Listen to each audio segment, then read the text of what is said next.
young men and women who live in the city for the most part, and there's a lot of challenges. There's a lot of things they have to overcome. We're able to, in Black Achievers, pair them with someone who looks like them, someone who's gone through the same experiences as them. Saluting young Black achievers.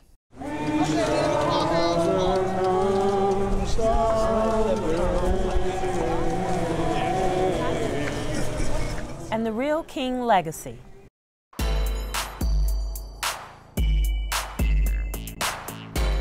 Good evening and welcome to this edition of Black Nouveau. I'm Milton, Dockery. And I'm Faithe. We're glad you could join us. This week, we'll look at some young Black achievers and meet the man behind Elmo. And Dr. Ramel Smith, our resident psychologist, will talk about the emotional impact of being unemployed. But first, another jobs-related story. Last week, while most of us were celebrating Dr. Martin Luther King's dream of freedom and justice, some Milwaukeeans were taken to the streets in support of another King ideal, economic empowerment.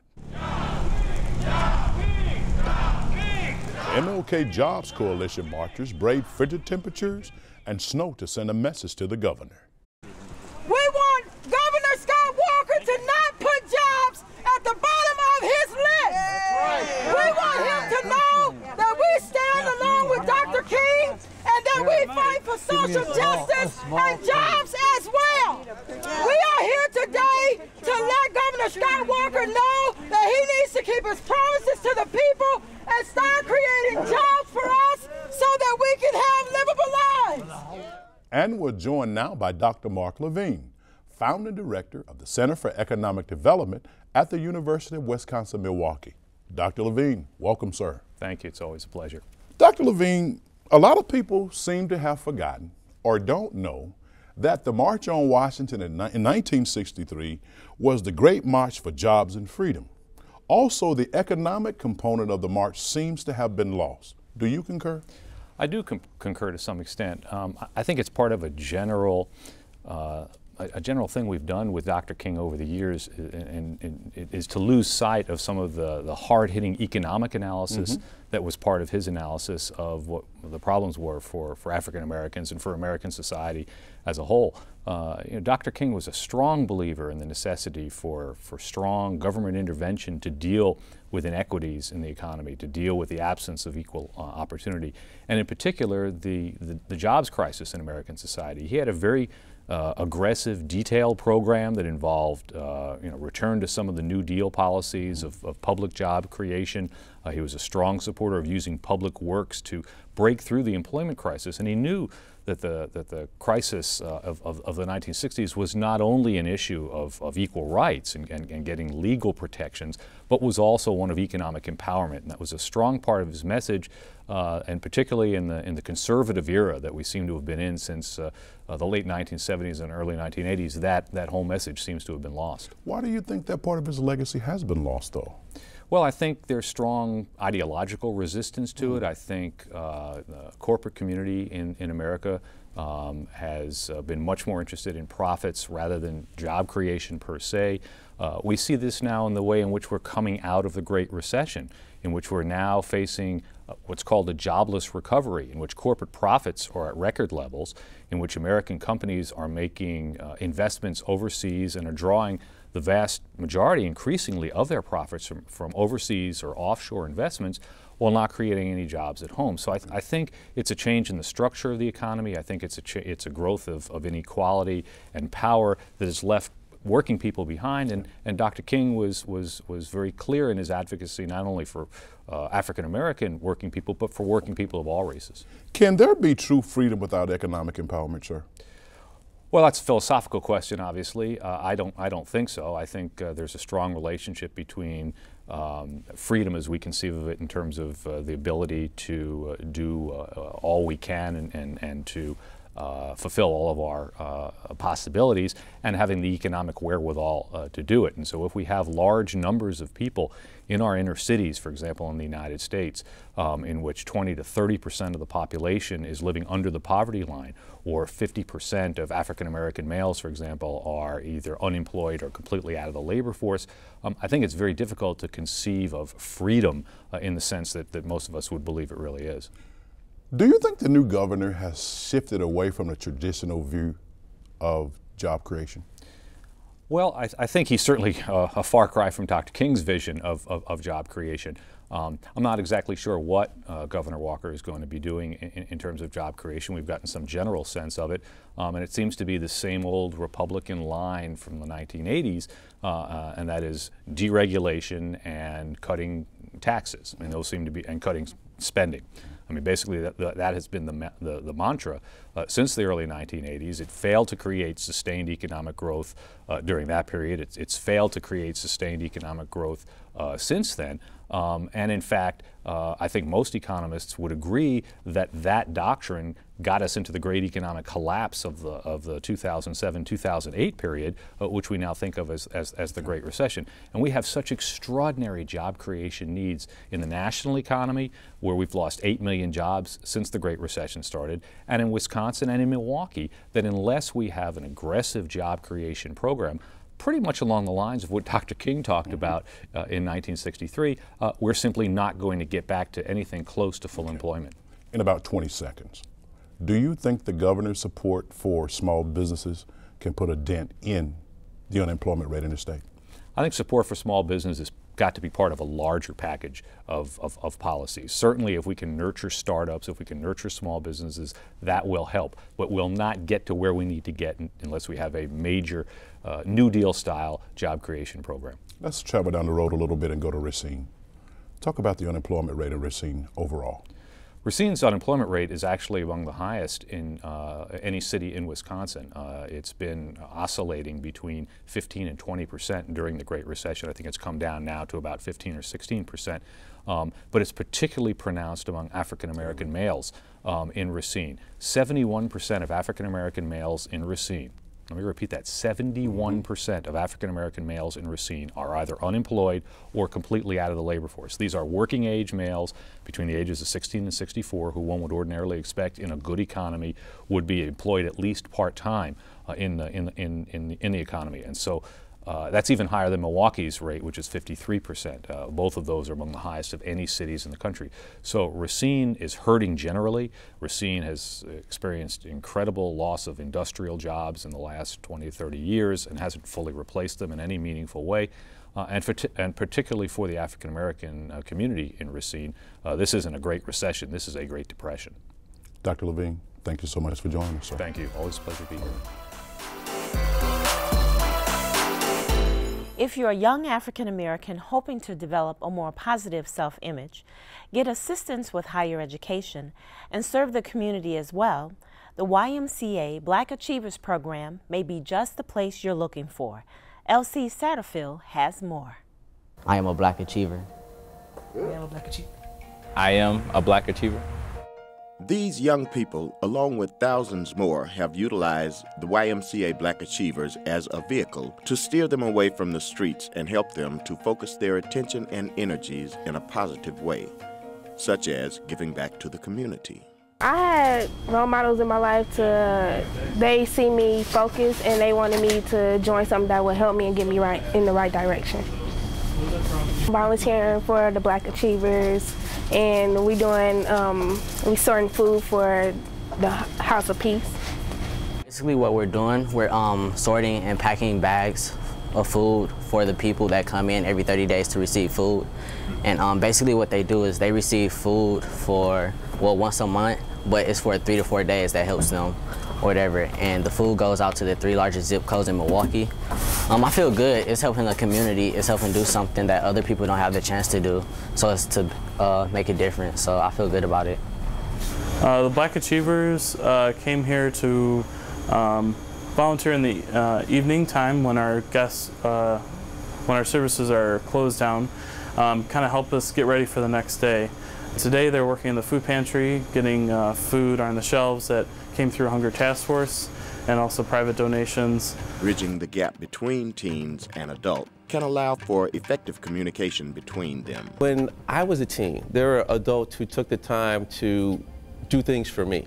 What I mean by do things, as far as show that there's a better way. When you look at around you in the inner city and see that there's no way, or there's despair, or there's urban blight, there were those adults in my life who came around and said, well, young man, not necessarily in those terms, but you know, you need to do something. You need to get out and be about it and do something to make this better, and not just accept it looking the way that it is. That you have the potential, you have the skills, you have the talent to make this world a better place.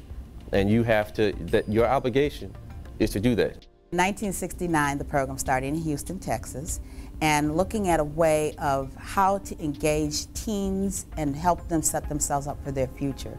Focused primarily on African American teens and looking at engaging the community, the corporate community, in working and making a difference on behalf of the young people to get them ready to go to college. For the teen achiever, it's that young person who has a thirst, a passion, a hunger for knowledge, a young person who's open to looking beyond their neighborhood, beyond their classroom, looking at the possibilities of careers in the future, looking at how they can be ready to give back to the community, because as the young people are coming up, they in turn turn around and give back to somebody else coming back.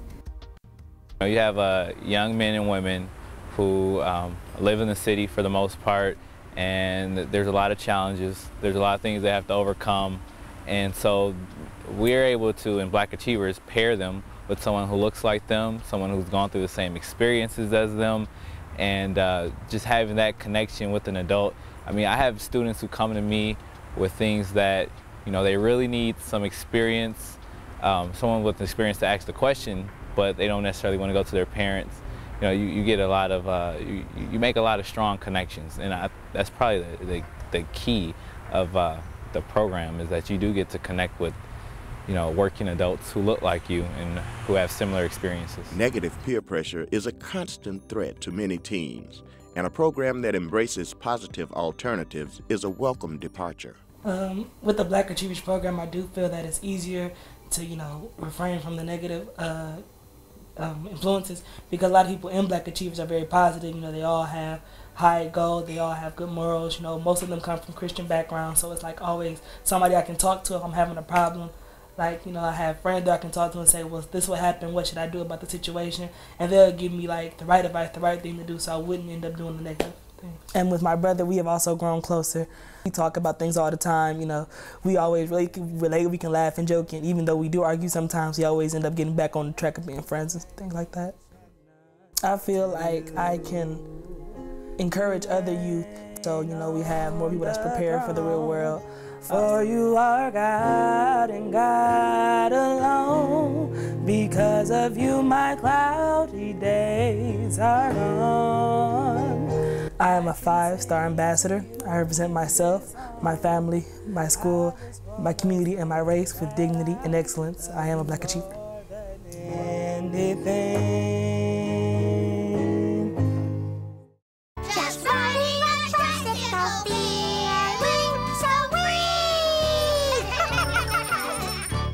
You probably know him best as Elmo, but he's also been a number of Sesame Street characters. It's truly cool. But you know what? I take a look at all of us, and Baby Sinclair in Dinosaurs. Oh, God. Oh, God.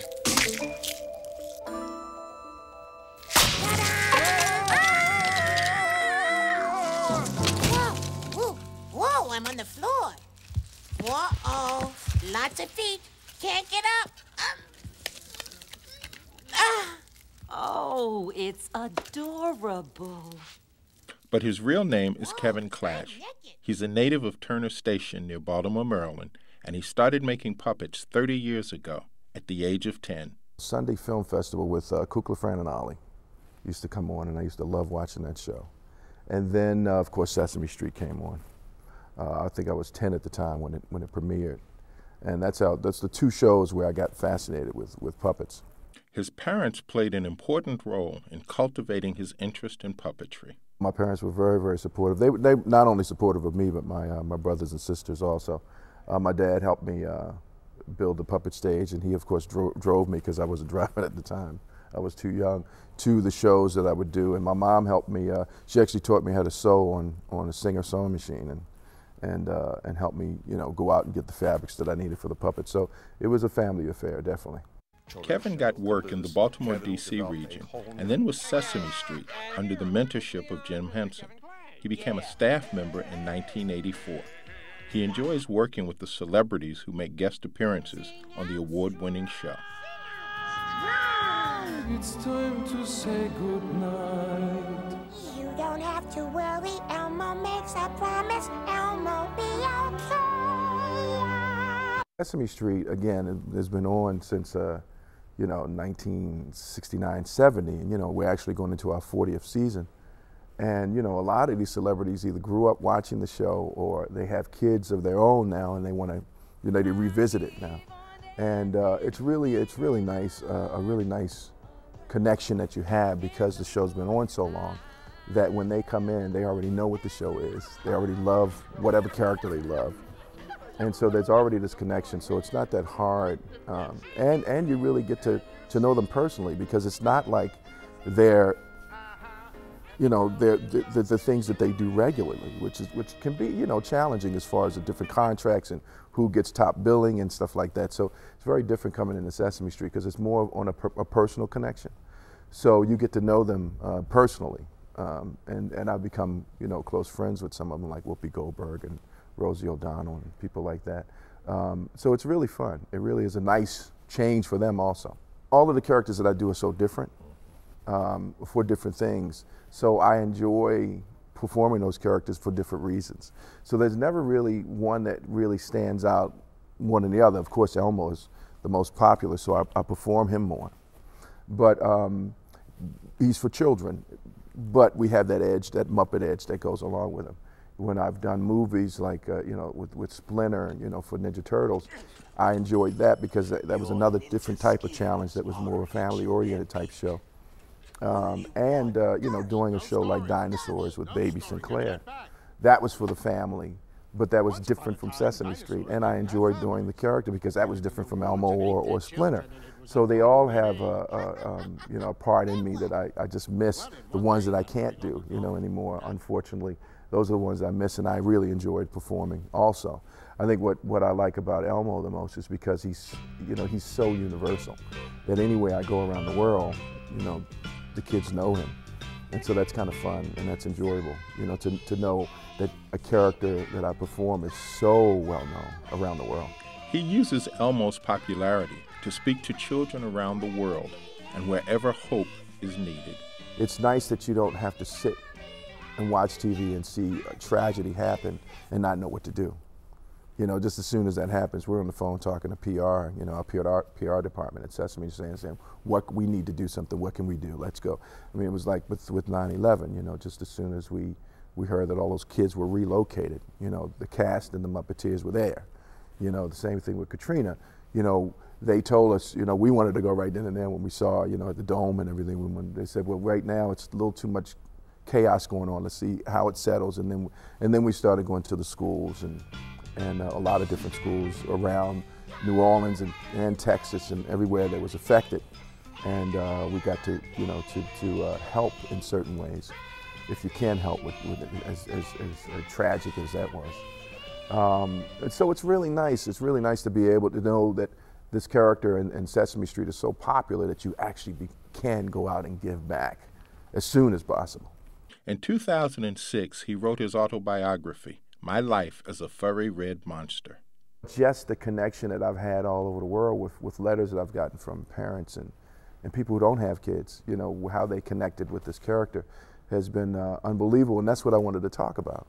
Also talk about the love and the respect that my parents had for me, that they're the ones who really encouraged it. That, I've heard from other friends of mine who didn't have that support. Because, this is puppetry. It was like, okay, doctor, lawyer, okay, put that down, put that doll down, go to school. But my parents were so supportive of all of us doing whatever made us happy. And my mom, I remember my mom saying, you have a job where, you have a job that you can make money and you really enjoy it. So that's the best thing in the world.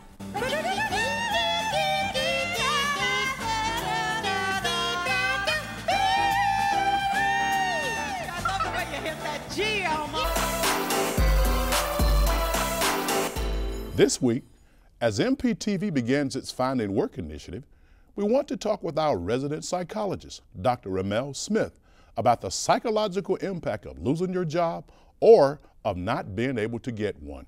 Dr. Smith, welcome, sir. Thanks a lot. It's a pleasure to be here. Dr. Smith, let's talk about the kinds of stresses brought about by losing your job. Yeah, you know what? It's a lot of stresses that's associated, but I think the first thing everybody thinks about is just the low self-esteem. And when you don't have a job, that's something that identifies us in this culture. The first thing people ask you is, well, what do you do? And when you don't have a job, that takes something away. But the reason why it takes it away is not just the fact that you don't have a job, but it's everything that's associated with the job, the status, the money to be able to do the certain things that you would want to do that you're not able to do. So when you don't have a job, it makes you feel almost as though you're a fraction of what you should be. Stress can have a tremendous impact on a person. No doubt. Health-wise. How can you deal with that stress in a tough time like that? Well, you know, that's a great question. The first thing what I try to tell people is this: what we have to recognize is that we suffer from something called relative deprivation. Relative deprivation is that I'm poor compared to. If I see a person who has $100,000 and I have $80,000, I feel somewhat less. But then that person who has 60 feels that they have less when they see the person with 80. And what we have in America is we have a lot of people who have a lot of rich, especially when we compare ourselves to third world countries where people would die to be here. And so what we don't do is we don't look at the great things that we have inside of us. So what I would tell people was to do, it's like they used to tell us in the olden days, count your blessings, look at the things that you really have. And I think when we can really see what we have and how blessed we are, even if we might not have as much as others, but look at what we do have, that changes our whole mindset on how we look at things. And when you change your mindset to see that you are blessed, it reduces the stress. How do we change that mindset though, Doc? Well, that's just the thing right there. What we have to do is recognize what is important. We live in a capitalistic society where it's buy, it's being consumed, and we get caught up into that. And when you don't have it, you feel less than. I don't have this car. I don't have this house. And what I like to do is even kind of go back to Gandhi. When Gandhi was in a suit, he didn't do much for people.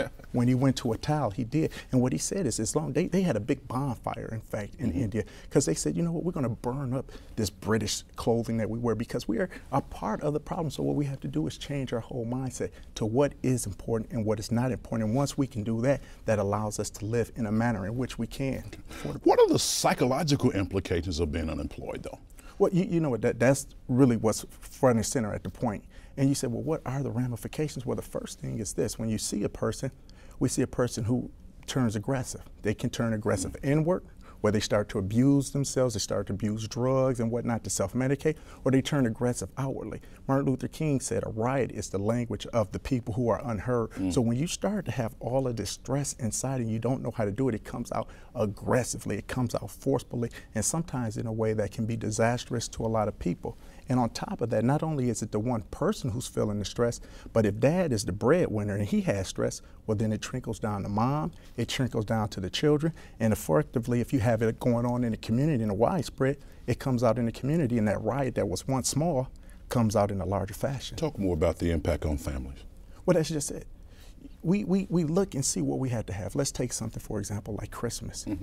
You can have your family, everybody's healthy, but because there's not many gifts, there's not a lot of money to do the things. You have a family who has all the things that's important, but yet it became sad. So it goes all back into the whole point. What is important and how can we find that? Now, obviously, if there's difficulty with paying bills where we don't have food, there's going to be some issues. So you're going to have times where you say, well, what can I do? But then we have to, again, come back and say, do I have enough? And if you have the bare minimums to get by, you still remain thankful. If we can't do that, we're going to continue to have problems.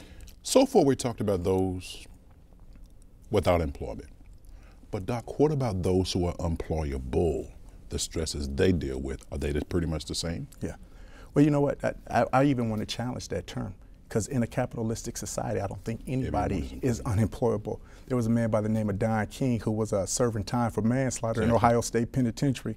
3 years later, after he got out, he was promoting the biggest fight ever in the world, known as the Rumble in the Jungle. And what it is, it's a tenacity that you have to have. Now, yeah, it is difficult. And it's in the book by Carter G. Woodson, The Miseducation of the Negro. And when he talked about that book, he said, sometimes we get so conditioned that we make our own prisons. And what we have to do is we have to break that psychological ramification and say, hey, if somebody won't give me a job, I'm going to create my own job. And this is a supply and demand. You don't have to be Adam Smith to understand supply and demand. If you have something that people want, you're going to get it. And unfortunately, what we have to do is make sure that people know how to get it positively and not negatively, because sometimes you talk about the psychological ramifications, specifically for those who may be unemployable, they tend to seek it in a negative, criminalistic fashion, and we don't want that.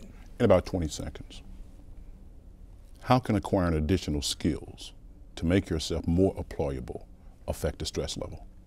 Well, the first thing what we have to do is we have to take pride in ourselves. Once you take pride in yourself, people understand that. And two, what we have to do is any way that we can acquire more skills, do that, whether it's going back to school, whether it's taking an apprenticeship, whether it may be taking courses online or back in school, whatever it may be in that direction, it's finding some type of skill, whether it be perishable or not. If it's perishable, to make something we can continue to learn upon. Dr. Smith, thank you so much for joining us, sir. No problem. Thanks for having me. Yes, sir.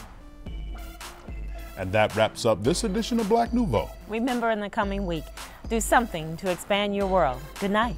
Good night.